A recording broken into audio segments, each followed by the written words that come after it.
Mesdames, Messieurs, chers internautes, bonsoir et merci de nous retrouver encore ce soir sur le plateau de YouStop. En Afrique anglophone, on parle de strictisme. En Côte d'Ivoire, on parle de microbes. Vous l'aurez compris, ces termes sont utilisés pour parler des enfants de la rue. L'ONU estime qu'environ un enfant sur 4 en Afrique se retrouve en situation de rue. Et en circulant dans les rues de Lomé, il n'est pas rare de rencontrer ces enfants au feu rouge ou au grand carrefour. Face à l'ampleur de la situation, la CEJU s'est intéressée sur la question.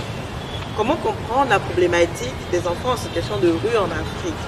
Pour en discuter ce soir, je reçois sur ce plateau le docteur Ousmane Diarra, juriste consultant et coopérant volontaire du Bureau international des droits de l'enfant, l'IBCR. Bonsoir docteur.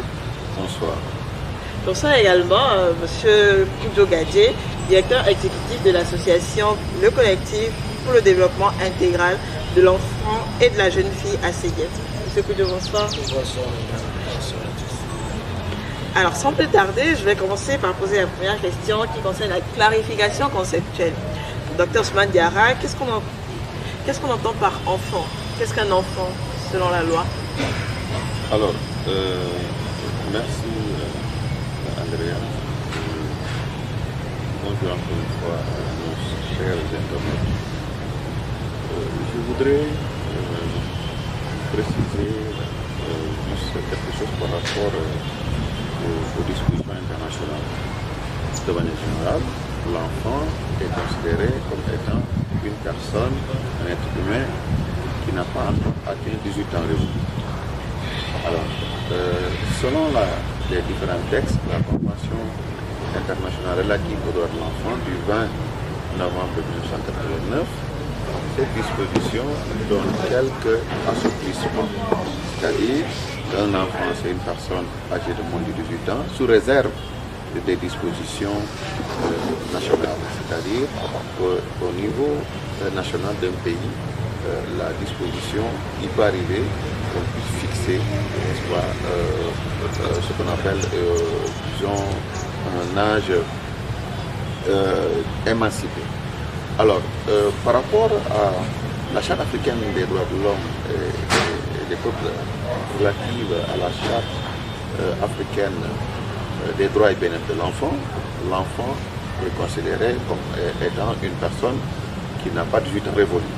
Et cette même définition, on le retrouve dans le Code de l'enfant du Togo de 2016. C'est cette précision que je voulais. Merci docteur pour ces différentes clarifications au niveau de la notion de l'enfant selon la loi. Monsieur Koudjo Gadje, c'est quoi un enfant de la rue? Je sais qu'il y a une différence entre un enfant de la rue, un enfant à la rue et un enfant dans la rue. Merci beaucoup, Andrea. Je voudrais revenir un peu sur les précisions du docteur. Et juridiquement parlant, c'est de cette façon qu'on définit un enfant. Et souvent, moi j'ai l'habitude de dire également que si nous contextualisons cette définition, on peut comprendre tous les coutumes, les traditions. Souvent, on a tendance également à dire un enfant, c'est cette personne-là qui est toujours à la charge de ses parents. Et cette personne-là à qui toujours les parents sont obligations, même si la personne n'a pas 18 ans. Ça, c'est par rapport à notre tradition et nos coutumes. Ça, c'était juste une parenthèse que j'ai voulu faire. Maintenant, pour revenir à la question, j'étais en train de demander de savoir qu'est-ce qu'un enfant de la rue. Oui, c'est vrai, il y a de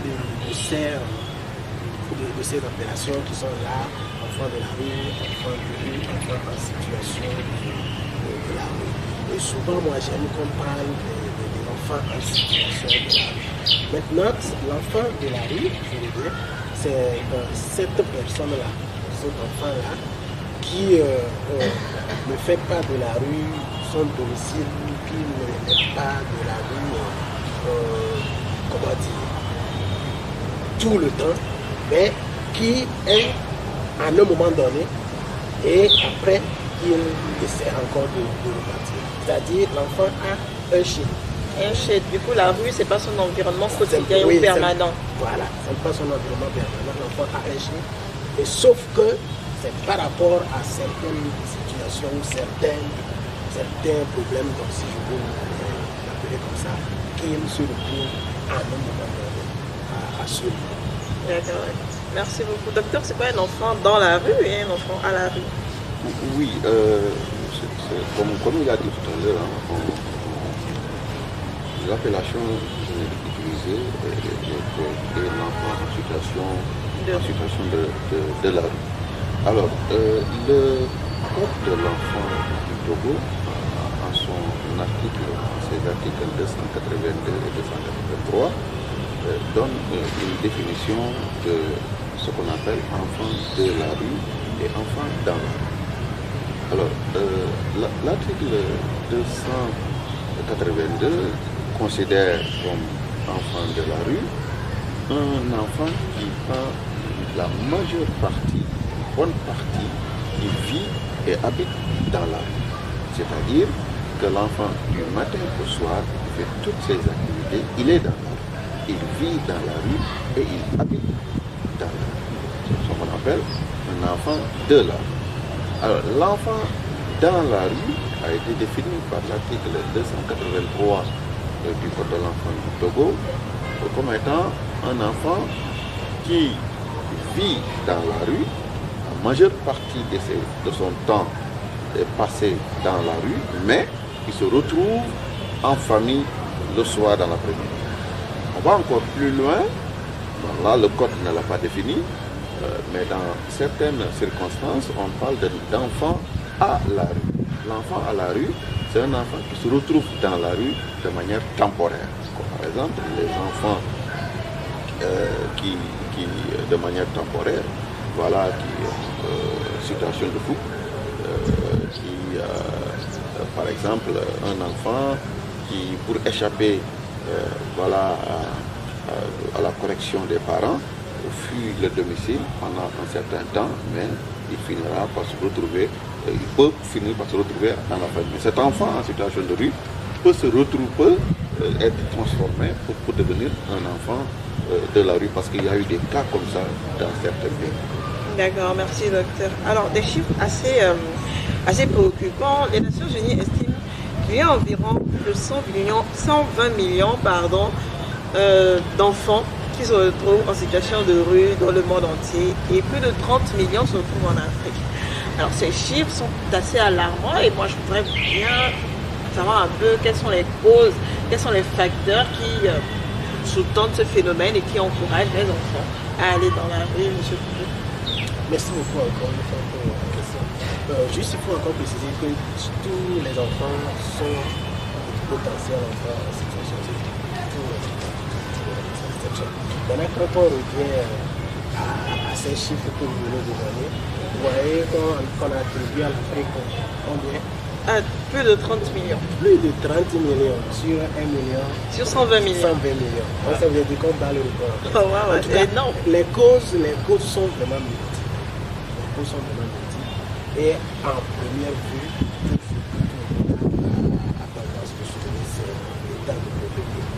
Donc c'est cette situation qui fait en sorte que les parents étant dans cette situation de pauvreté et maintenant incapables de prendre soin aux enfants, les enfants trouvent leur repère, ils trouvent leur modèle ailleurs, qui n'est autre que dans la rue. Et voilà, du jour au lendemain, vous cherchez l'enfant pour le temps, on se retrouve là où il peut se plaire. Et l'autre chose également, ce sont des violences qu'on fait aux enfants. La plupart du temps, les violences faites aux enfants sont des facteurs qui amènent les enfants à vivre. Parce que les châtiments corporels qui excessifs, plutôt ce qu'on dit comme ça, sont ces genres de facteurs qui poussent les enfants. Puisque déjà l'enfant, après avoir commis une erreur, a été violemment tabassé. Et après, on lui réserve encore d'autres coups dans la soirée ou en début d'après-midi. Maintenant, l'enfant ne pouvant pas supporter ou plus supporter ces genres de coups, cherche plutôt à s'évader. Et voilà, l'enfant se retrouve comme ça dans la rue. Et je me rappelle d'un témoignage, c'était une petite fille et qui disait que non, c'est parce qu'elle avait perdu de l'argent. On l'avait envoyée dans les acheter quelque chose, elle a perdu l'argent. Elle est revenue, on l'a tabassée. Et après, on leur disait qu'on va encore te corriger. Alors qu'après le châtiment corporel, on ne l'avait pas donné à manger. Donc l'enfant dit que c'est comme ça quand elle a entendu les soupçons de la deuxième correction. Elle s'est échappée, elle a trouvé un véhicule qui venait à l'année et elle s'était approchée. Voilà, l'enfant se retrouve à l'année. Maintenant, cet enfant qui quitte depuis le camp pour arriver à l'année, qui n'a personne ici, vous pensez que cet enfant va venir où? Voilà. Donc voilà les quelques aspects que je peux toucher. Et surtout, il ne faut pas également oublier la question de l'irresponsabilité de certains parents. Oui, ça c'est très important. Et la question également de l'immaturité en fait des jeunes qui très rapidement, par fougue de jeunesse, enceintes des filles ou tombent enceintes. Ceux qui se retrouvent parents un peu trop tôt. Voilà, et puis après voilà, la personne est dans les kakis. Les deux sont même en kaki et puis ils mettent au monde un enfant. Un enfant fait un enfant. Voilà, un enfant fait un enfant et voilà dans les capacités de pouvoir prendre soin. Le petit trouve mieux de venir décider dans le monde. Donc il y a plusieurs de ces facteurs qui sont les facteurs économiques, les facteurs sociaux, culturels, tout ça, qui concourent à ce que les enfants ou un enfant se retrouvent. D'accord, ok, merci. Le docteur, déjà à l'entame, lorsqu'il définissait qu'est-ce que c'était un enfant, il a parlé un peu de la charte africaine des droits de l'enfant, la charte africaine relative au bien-être et aux droits de l'enfant. Je voudrais savoir, docteur, en dehors de ce texte-là, en dehors de cette charte, est-ce qu'il y a d'autres textes au niveau africain qui contribuent à la protection des enfants? Et si oui, est-ce qu'on peut dire aujourd'hui que ces textes font l'objet de suffisamment de vulgarisation, de promotion, de manière à ce qu'aujourd'hui l'enfant africain sache qu'au niveau africain, au niveau continental et national, ils se sont protégés? Merci beaucoup. En dehors effectivement de la charte africaine des droits et bien-être de l'enfant, il faut dire qu'il n'existe pas encore de texte contraignant. Aucun contraignant qui a été adopté pour compléter la charte. Mais, qu'à ça ne tienne, il y a des directives, il y a, disons, des textes qui relèvent du soft law. Je veux parler, par exemple, des directives en faveur des enfants qui se retrouvent dans le système pénal. C'est une directive, ça n'a pas une valeur contraignante, mais quand même, on incite les États à prendre des dispositions dans ce sens. En dehors de ces directives, il y a également d'autres règles non contraignantes également qui essayent, ça n'a pas une valeur contraignante, mais quand même, on incite l'État à prendre des dispositions dans ce sens. En dehors de ces directives, il y a également d'autres règles non contraignantes également qui essayent véritablement de corriger les imperfections qui ont été constatées ou certains points qui n'ont pas été pris en compte par la charte africaine des droits et bien-être de l'enfant. Alors dites-moi un peu, est-ce qu'au Togo, l'enfant en situation de rue bénéficie de suffisamment de protection juridique? Est-ce qu'il y a des mécanismes pour protéger cet enfant, ou du moins pour le prendre en charge? Oui, vous voyez, à chaque fois que ce genre de questions arrive, ça fait un peu sourire. Parce que au Togo, il y a des mécanismes, il y a des dispositions. Il y a des textes suffisamment bons textes, ça, nous n'en disconvenons pas. Mais le souci, c'est leur applicabilité. Est-ce que ces textes qui sont là, ces mécanismes qui sont là, est-ce que ces mécanismes sont fonctionnels? Est-ce que ces textes sont opérationnels? C'est là même que je dois peut-être orienter la question. Il y a des textes, suffisamment de textes. Suffisamment de textes. Le docteur en parlant a commencé à citer le code. C'était pas mal de textes auxquels le Togo même s'est souscrit. Mais est-ce que c'est opérationnel? Parce qu'il ne s'agit pas juste de dire que nous avons des textes pour la protection, pour protéger l'enfant. Oui, vous avez des textes. Est-ce que les enfants sont protégés? concrètement, dans le quotidien tous Si les vous jours. sortez au dehors, vous allez au niveau du palais du congrès, vous allez sur l'esplanade, vous revenez pour continuer, vous voyez, quand vous voyez des enfants qui sont là dans Kaïdi, qui sont, je ne sais pas comment dire, Abandonnés à eux-mêmes. qui se démerdent eux-mêmes pour survivre, est-ce que vous allez dire que vous les protégez? En temps normal, s'il y a des mécanismes véritablement qui travaillent, qui sont fonctionnels, qui sont innés, je me dis que ça va être compliqué ou difficile de trouver un plus de 10 enfants dans la rue au Togo actuellement. Mais maintenant, quand vous sortez, vous allez rencontrer plein d'enfants. Et là, ça amène à se demander si comment on a un mécanisme qui protège les enfants. Oui, on en a. Mais la question, c'est Et pourquoi est-ce qu'on n'arrive pas à les mettre en œuvre? C'est là qu'il faut s'interroger.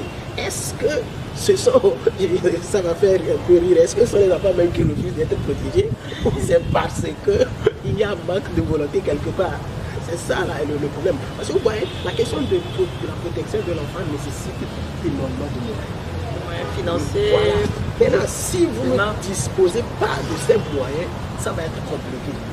Mais je pense que le peu de moyens que nous disposons ici au Togo peut nous permettre de protéger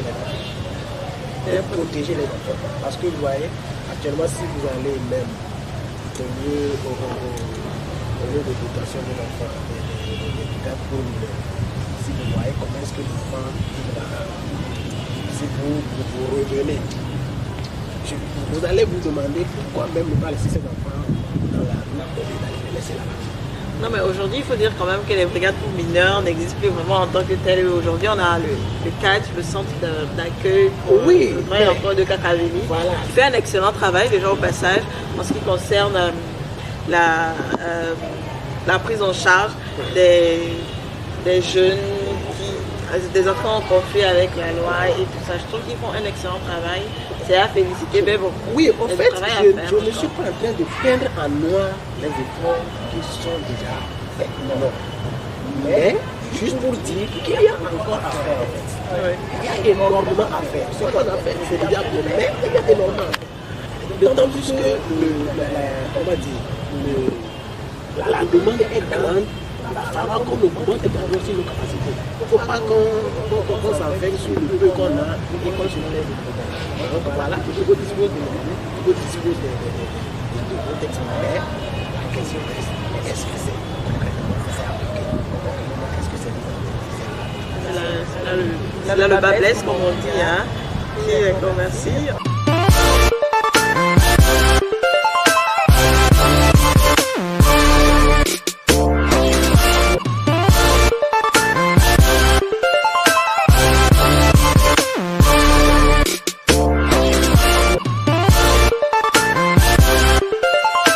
Vous voulez rebondir sur la question? Oui, je voudrais, vous avez abordé, lorsque vous avez abordé la question des causes qui sont de cette situation des enfants en situation de la rue. Il est vrai que les causes sont multiples, variées, diverses, mais moi je voudrais peut-être attirer un peu de sociologie, si vous me permettez, parce que il faut dire que nos sociétés sont en une phase de déstructuration. Alors, les sociologues nous diront qu'une société passe d'une phase de déstructuration à une phase de restructuration. Donc, et moi, à mon avis, ce n'est pas seulement au Togo, c'est un peu partout, avec ce qu'on appelle la modernité. Auparavant, vous voyez, il y avait un esprit de solidarité. Tout le monde était parent aux enfants. Et lorsqu'on retrouvait un enfant dans la rue, la première des choses à faire, c'était de demander à l'enfant pourquoi il est dans cette situation. Et cette personne-même pouvait prendre même en charge l'enfant ou l'amener chez le chef de quartier. Mais de nos jours, c'est des gens qui passent devant ces enfants sans se soucier. Vous allez à la maison, papa est sorti, maman est sortie, il n'y a personne à la maison. Et autre chose que je voudrais préciser, c'est que ce serait bien qu'on fasse une cartographie de ces enfants qui se retrouvent dans la rue. Alors la cartographie nous permettra de voir qu'est-ce qui est véritablement à l'origine, en termes de pourcentage de ces enfants, surtout dans la situation. Est-ce que c'est parce que les parents ne vivent plus ensemble? Est-ce que c'est parce qu'il y a une pauvreté? Est-ce que c'est parce que c'est des orphelins? Est-ce que ça nous permettra de voir une cartographie et de pouvoir dérouler des programmes qui pourraient certainement nous aider. Alors, je voudrais dire ceci, que la question de la protection de l'enfant répond à une approche systémique et que d'ailleurs l'organisation que je représente, qui est l'IDCR, qui est le Bureau international des droits de l'enfant, qui travaille dans le cadre d'un projet de renforcement intégral des droits de l'enfant qu'on appelle PRIDE. C'est dans ce sens d'ailleurs que je suis venu appuyer la structure partenaire de l'IBCR, qui est la clinique d'expertise juridique et sociale. Alors l'IBCR considère que l'approche protection de l'enfant doit être une approche systémique, c'est-à-dire une approche qui, c'est pas seulement l'État qui doit protéger, mais il y a l'État, il y a la collectivité locale, il y a la société civile, il y a surtout la communauté. Il y a surtout la communauté. Alors là, lors d'un symposium national organisé par la CEJUS, qui a regroupé tous les acteurs de la protection de l'enfant et de la justice juvénile au mois de juillet à Bora-Senghor, la collectivité, la préfecture a été représentée et moi j'ai été très surpris d'apprendre qu'au niveau de la collectivité décentralisée, il y a des commissions et qu'il y a des lignes budgétaires qui prennent en compte la protection de l'enfant. Mais moi, malheureusement, la plupart des acteurs étaient étonnés d'apprendre cette nouvelle. Alors que la politique locale également joue un rôle extrêmement important à jouer dans le cadre de la protection de l'enfant. Alors, je répète encore une fois, la protection de l'enfant est l'affaire de tous. Elle est l'affaire de toute personne qui se trouve dans la rue et toute personne adulte, responsable, qui voit un enfant en situation de rue, doit se sentir interpellé par l'esprit de solidarité africaine qu'on a tendance à perdre. C'est pour ça que je parle de déstructuration de notre société. Je vous remercie.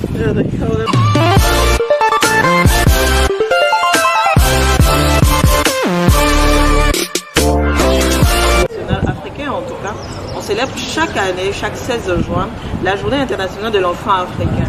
Est-ce que vous pouvez un peu revenir sur les origines de cette journée et ensuite quel est son apport dans le quotidien de l'enfant africain? Est-ce qu'en célébrant cette journée, l'enfant africain se sent plus valorisé? Est-ce qu'on met en place beaucoup plus de moyens financiers pour le bien-être de l'enfant? Ou alors c'est juste un effet de mode? C'est juste ces atrocités, si je peux les appeler comme ça, qui ont été conçues, qui réclamaient en fait quelque chose qui était de leur droit. Ça, c'était en Afrique du Sud. Est-ce que vous voyez? Et de ces milliers d'enfants qui ont été, je ne sais pas, est-ce que massacrer, c'est pas trop fort? Et cette journée a été instituée de cesse pour pouvoir juste se rappeler et essayer d'évaluer un peu la condition de l'enfant. Est-ce que depuis ce temps jusqu'à aujourd'hui, la condition de l'enfant, que ce soit en termes de protection, en termes de ses droits, de respect de ses droits, en termes d'autosuffisance alimentaire, de son bien-être, est-ce que ça a évolué?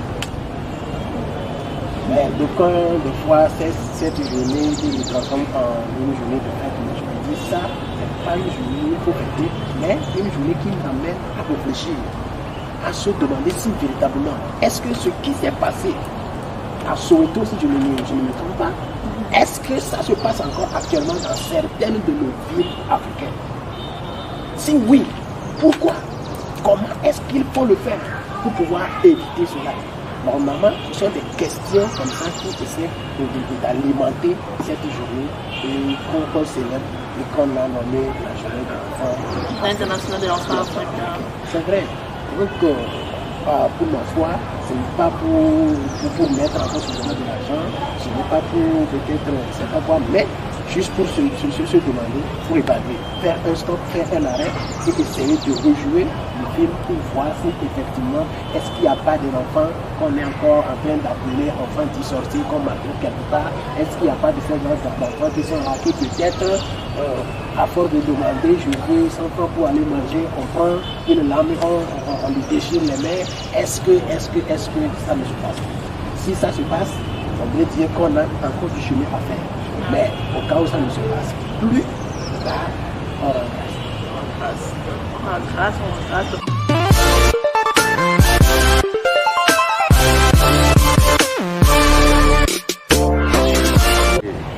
Comme il a déjà dit par rapport au contexte, mais aussi par rapport à l'analyse qu'il a faite, sinon peut-être apporter quelques éléments de contribution par rapport à la journée du 16 juin, pour faire un peu historique. Le 30 avril 1976, des jeunes d'un lycée ont décidé d'entamer une grève de ne pas aller à l'école suite à un décret de 1974 qui demande à intégrer une des langues bohèmes qu'on appelle africaine au niveau des établissements scolaires, notamment que ce soit généralisé. Alors les Noirs, les jeunes Noirs avaient refusé pour eux c'était un affront parce que le Boer, il faut le noter que c'est en 1949 qu'ils ont instauré le système de l'apartheid en Afrique du Sud. Donc pour les jeunes Noirs c'était un affront, même si dans un premier temps ils avaient demandé à ce que l'Africaine, pour les cours d'histoire, de géographie et de mathématiques qu'on introduise l'Africaine, donc les élèves ont refusé. Alors le mouvement va s'intensifier au mois de mai jusqu'au mois de juin. Et à l'époque aussi, il y avait un mouvement qui luttait pour la promotion du respect des droits des Noirs, qu'on appelait le mouvement je pense c'est le mouvement Conscience Noire. Et ce mouvement a soutenu ces jeunes élèves qui, dans la journée du 16 juin 1976, à 8 heures, ont décidé de faire une marche. Ils étaient environ 20 000 élèves à faire la marche. Ils se sont heurtés à une barrière de la police qui, dans un premier temps, a envoyé des chiens pour mordre ces enfants-là. Alors, il s'en est suivi des coups de feu. La police a ouvert le feu sur les jeunes manifestants. Et le premier jeune qui a été touché était Hercule Pierson, qui a été touché au dos et qui est mort finalement. Et l'image a fait le tour du monde. Et depuis lors, ça a été, disons, un phénomène déclencheur même de l'abolition de l'esclavage qui se fera, plutôt l'abolition de l'apartheid qui se fera 17 ans après ces événements-là. Et les Nations Unies avaient pris une décision pour sanctionner l'Afrique du Sud avec un embargo sur la vente des armes à l'Afrique du Sud. Et aussi l'EIA à l'époque, l'Union africaine qui était l'EIA à l'époque, avait décidé en 1991 à tout faire pour que l'Afrique du Sud considère la journée du 16 et considère plutôt cette journée du 16 comme étant un jour férié en Afrique du Sud. Et ça a été fait en 1994. Depuis 1994, la journée du 16 juin est considérée comme une jour férié. Et c'est cette journée-là qu'on commémore, n'est-ce pas, chaque année pour se rappeler de la situation de ces enfants dans le contexte de l'apartheid en Afrique du Sud. Alors, ça a été vraiment un événement marquant et c'est pour cela chaque année on commémore cela, mais c'est l'occasion également de revisiter un tout petit peu les droits, l'état des lieux de la protection de l'enfant en Afrique. Il faut dire que, comme je l'ai souligné tout à l'heure, les politiques devraient être véritablement réajustées par rapport à la réalité d'aujourd'hui, et aussi il faudrait que les gouvernants, que les politiques, tant au niveau international, ça est en train de se faire, il faut encore beaucoup plus d'efforts au niveau régional et aussi au niveau national. Il est vrai qu'au niveau de l'Union africaine, il y a le comité des experts des droits et bien-être de l'enfant qui travaille, mais ce serait bien que ce comité puisse être davantage outillé, connu par la population africaine, pour qu'on puisse véritablement vulgariser nos instruments et interpeller l'attention de tous les pays africains, et que ça pourrait éventuellement aider la société civile dans le cadre des plaidoyers pour qu'ils puissent mener des actions, des activités allant dans le sens de la protection de l'enfant africain. Merci. Alors, vous parliez tantôt de l'approche systémique que l'IBCR utilise pour contribuer à la protection des droits de l'enfant. Je voudrais un peu savoir quel peut être le rôle des différents organismes de défense et de protection de l'enfant, tels que l'UNICEF, l'État ou les OSC. Qu'est-ce qu'ils peuvent faire concrètement pour réduire un peu, pour essayer d'endiguer un peu le phénomène des enfants en situation de rue? Monsieur Couteau, vous qui êtes un acteur de tous les jours. Merci beaucoup. Voilà, docteur la question de la protection de l'enfant n'est pas seulement que tu sors de la c'est la tâche à toutes les composantes de la société. Donc, et même les organisations internationales ou nationales que vous visitez font partie de la société. Et donc, moi je pense à mon humble avis que ces organisations, les ONG, les ONU, ils doivent d'abord essayer de réévaluer les textes qui sont là. Faire un état des lieux. Et de voir, est-ce que véritablement les États partis mettent en œuvre réellement ces textes? Comment ils le feront? Le Togo passe à l'EPU, il présente tout ce qu'il fait, il participe à l'examen pédagogique universel et on essaie de faire l'état des lieux des choses qu'on a eu à faire et puis on fait des recommandations et on accepte certaines recommandations, on refuse certaines recommandations. Il est temps à ce qu'au niveau de l'enfant, qu'on ait également spécialement cet examen-là et que les États passent périodiquement pour prouver véritablement que oui, nous mettons en œuvre les textes que nous avons pris, nous sommes en train de travailler pour une protection holistique de l'enfant. C'est vrai, les collectivités qui ont participé au symposium, il y a d'autres qui ont dit qu'elles ont des lignes budgétaires. Oui, c'est vrai, mais quand on prend peut-être 10 ou 11 ou 15 ou 20, peut-être que c'est 5% qui vont en avoir. Parce que je me rappelle, nous avons eu à travailler avec des collectivités qui, d'abord, même quand vous prenez leur plan d'action, il n'y a rien qui parle de l'enfant.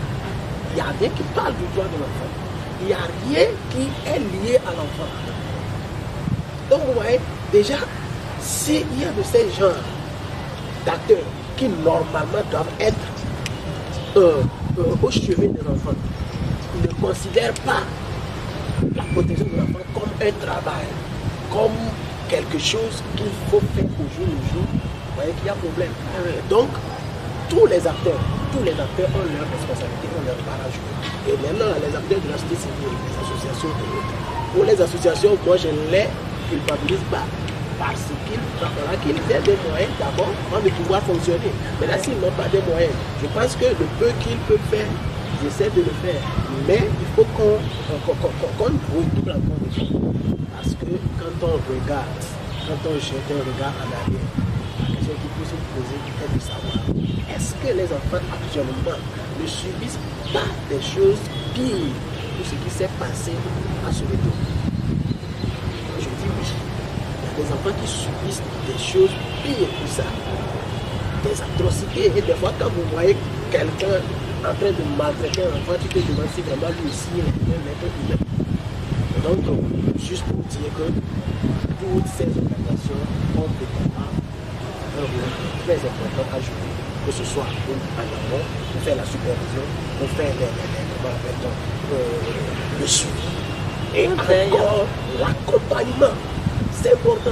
Il faut suivre, mais il faut également accompagner. Parce que si vous suivez et vous remarquez que non, il y a certains textes qui ne sont pas mis en œuvre, il y a des choses qui ne sont pas faites, quel accompagnement vous offrez? Parce qu'il faut accompagner. que ce soit en termes de renforcement de capacité, que ce soit en termes financiers, c'est important. Donc, tous les acteurs ont une part de responsabilité dans la question de la protection de l'enfant, que ce soit en Afrique ou en Afrique. D'accord, donc vous parlez tantôt de doubler les efforts en ce qui concerne la protection des droits de l'enfant. Il faut qu'on redouble les efforts, que ce soit les États ou les OSC ou alors les communautés locales, les collectivités locales, pardon. Je voudrais vous demander en termes de perspective, vous, pour une meilleure protection de l'enfant africain sur le continent, qu'est-ce que vous proposez concrètement? Oui, qu'est-ce que nous proposons concrètement? Déjà, la CJA a déjà pris le pas et je félicite d'ailleurs déjà à travers le symposium qui s'est déroulé la dernière fois et le cadre qui a été mis en place. C'est important. Pour la protection de l'enfant, la seule chose à faire, c'est d'évoluer en collaboration. C'est d'évoluer en réseau syndical, c'est de chercher à mettre en œuvre des actions collégiales. Vous voyez, quand on revient sur notre dossier, il y a plusieurs structures qui font de la protection de l'enfant. Mais je veux assurer qu'elles ne se connaissent même pas. Et c'est dangereux. Parce que s'il n'y a pas de la fédération dans ce que nous faisons, on risque d'abord de répéter les mêmes actions. Ce que le docteur fait, c'est ce que je fais, c'est ce que vous faites. Et on met sur place, on tourne la rond.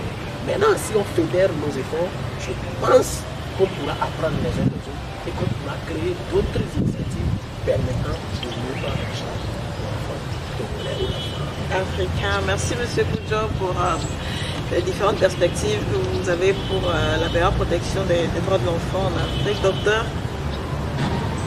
Oui, je répète encore une fois, c'est possible lorsqu'il va autoriser la parole en matière de protection de l'enfant. Juste, je ne sais pas si une petite contribution, il l'a dit, il faut une synergie d'action entre les différents acteurs, mais surtout aussi qu'on puisse penser plutôt à faire des études, à faire des cartographies. Parce que c'est les cartographies qui nous permettent de mieux comprendre. Il faut qu'on ait une collecte des données. À partir de ces données-là, on pourra déterminer les priorités. Il est vrai que dans beaucoup d'organisations au niveau international, ont des programmes, mais les priorités diffèrent en fonction des données.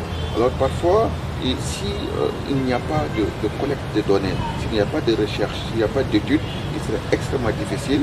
On sait, on voit qu'il y a des problèmes, mais il n'y a pas d'études, il n'y a pas quelque chose de palpable.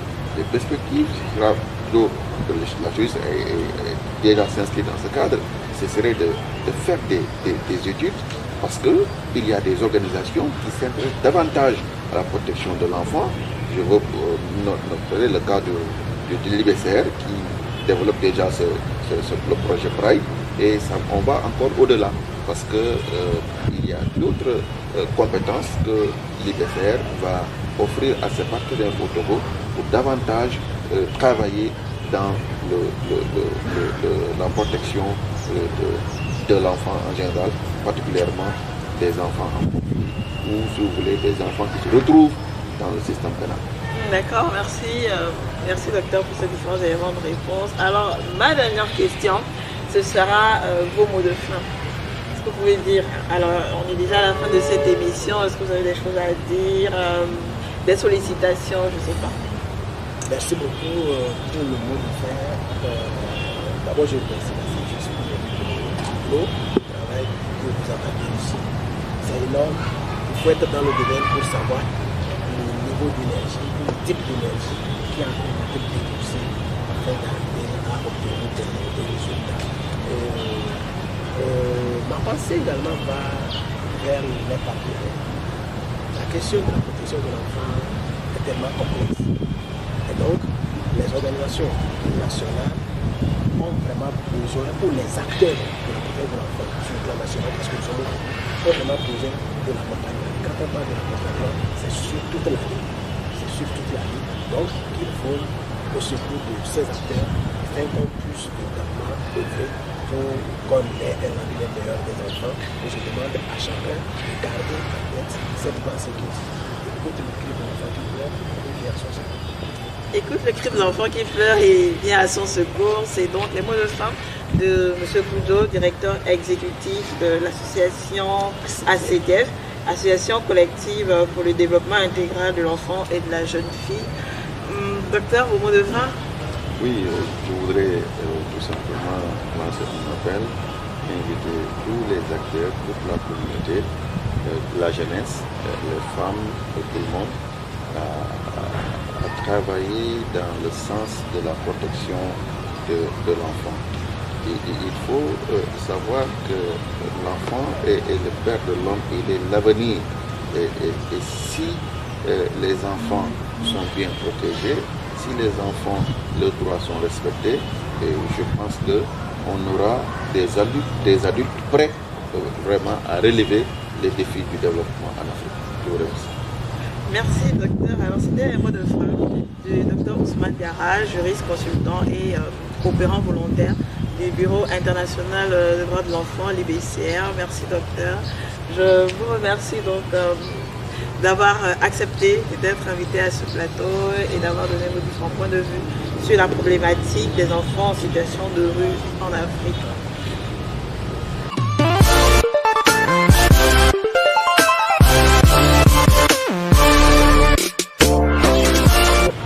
Alors, mesdames, messieurs, chers internautes, je vous invite à suivre la chronique Mes droits en 3 minutes qui abordera un point essentiel sur la protection des enfants en situation de rue au Togo.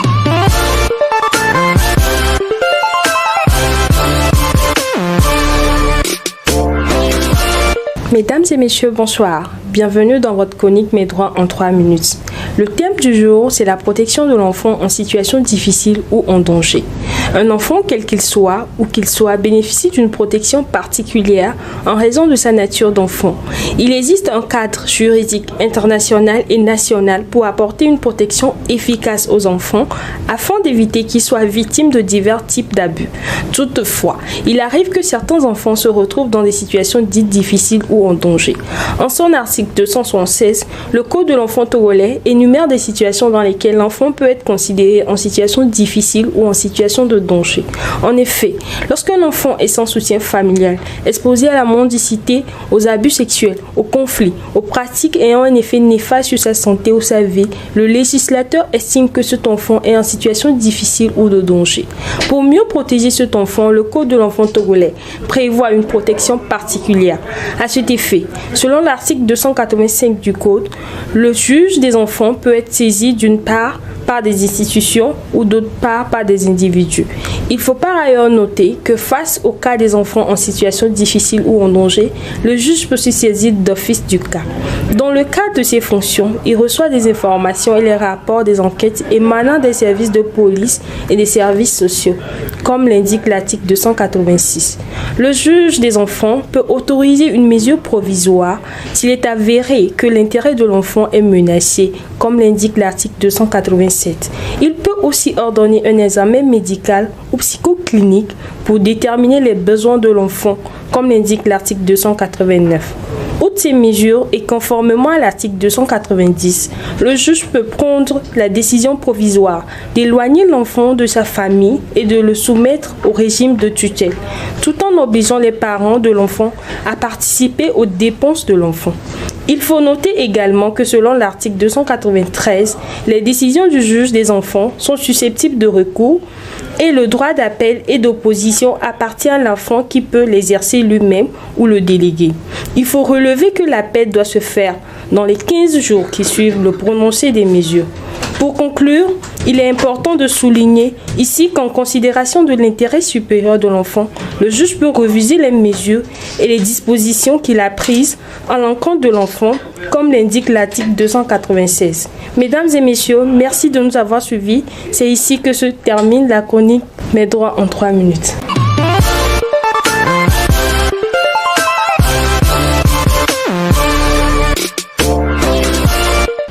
Mesdames et messieurs, chers internautes, je vous remercie donc d'avoir suivi ce nouveau numéro de YouStalk sur la protection des enfants en situation de rue au Togo. Je vous retrouve une prochaine fois pour un autre numéro et pour un nouveau thème. Merci.